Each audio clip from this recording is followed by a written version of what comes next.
কালি গণতন্ত্ৰ দিৱস।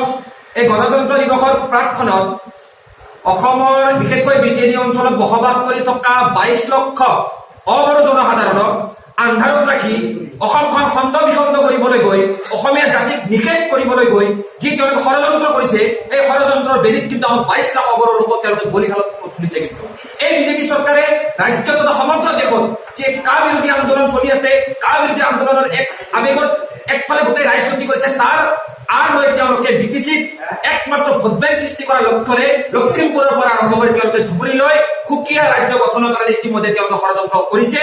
আৰু এই ষড়যন্ত্ৰত ইতিমধ্যে আমি দেখিবলৈ পাইছো এনডিএফিৰ গোটেইকেইটা দল, গোটেইকেইটা গোটক তেওঁলোকে ইতিমধ্যে কিন্তু দিল্লীলৈ গৈ গৈছে। আৰু সংবাদ মাধ্যমৰ জৰিয়তে স্পষ্টভাৱে এটা কথা আহি পৰিছে যে কালি বা পৰহিৰ ভিতৰত ইউটিচি তথা এখন সুকীয়া বড়ো ৰাজ্যৰ বেদী তৈয়াৰ কৰা হ'ব। আমি হ'ব বিটিচি সংখ্যালঘু ছাত্ৰ সন্থাই এই ক্ষেত্ৰত তীব্ৰ বিৰোধিতা কৰিছো ইউটিচিৰ, কাৰণ এয়া সম্পূৰ্ণভাৱে অগণতান্ত্ৰিক। আৰু এই অগণতান্ত্ৰিক চুক্তিৰ বিৰোধিতা কৰিবলৈ যিখিনি জাতীয় দল সংগঠন আমি আজি একত্ৰিত হৈছো, যৌথভাৱে যি আমি আন্দোলনৰ কাৰ্যসূচী ঘোষণা কৰিছো, এই আন্দোলন কাৰ্যসূচীৰ প্ৰতি আমাৰ এপিএমচি সম্পূৰ্ণ সমৰ্থন থাকিব। যেতিয়ালৈকে ৰাজনৈতিকভাৱে চৰকাৰে আমাৰ লগত ইউটিচিৰ ক্ষেত্ৰত আলোচনা কৰিবলৈ আগবাঢ়ি নাহিব কেন্দ্ৰীয় চৰকাৰৰ পৰ্যায়ত, তেতিয়ালৈকে নামনি অসমৰ এই বৃহত্তৰ অঞ্চলত কিন্তু গছৰ পাতো লৰিবলৈ দিয়া নহব। এপিএমচিৰ স্পষ্ট কথা। কাৰণ বিটিচি 2003 চনৰ 10 ফেব্ৰুৱাৰীত অবৈধভাৱে ৰাতিটোৰ ভিতৰত বিটিচি চুক্তি জাপি দিয়া হৈছিল।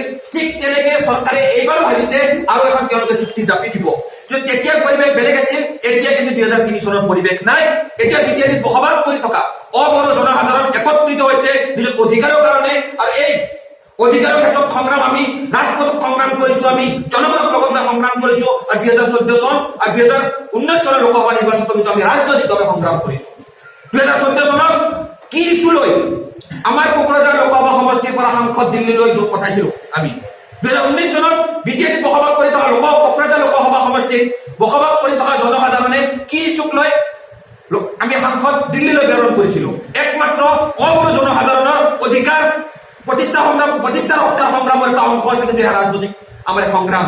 সেই ৰাজনৈতিক সংগ্ৰাম 2014 চনৰ লোকসভা নিৰ্বাচন আৰু 2019 চনৰ লোকসভা নিৰ্বাচনত গৰিষ্ঠ সংখ্যক জনসাধাৰণে কোনটো ইছ্যুৰ ওপৰত ভোটদান কৰিলে, এই কথা আওকাণ কৰি যদি চৰকাৰে ভাবিছে আৰু এখন চুক্তি জাপি দিম, আমি বিটিএডিত বসবাস কৰি থকা অজনজাতি অবড়ো দল সংগঠনসমূহে মানি লম চৰকাৰ মূৰ্খৰ চকত বাস কৰিছে।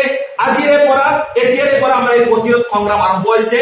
এই প্ৰতিৰোধ সংগ্ৰামত কিন্তু বিটিএডি তথা সমগ্ৰ এই লখিমপুৰৰ পৰা ধুবুৰী অঞ্চলৰ সৰ্বসাধাৰণ জনগণ ৰাজপথত ওলাই আহিব। আমি ইয়াত বহি থকা প্ৰতিটো দল সংগঠনে ইয়াৰ নেতৃত্ব লম। আৰু এই সংগ্ৰামত কিন্তু বিজেপি চৰকাৰ কিন্তু উপৰি যাব, কিন্তু আমি এই কথা স্পষ্টভাৱে এই সংবাদ মেলৰ জৰিয়তে আমি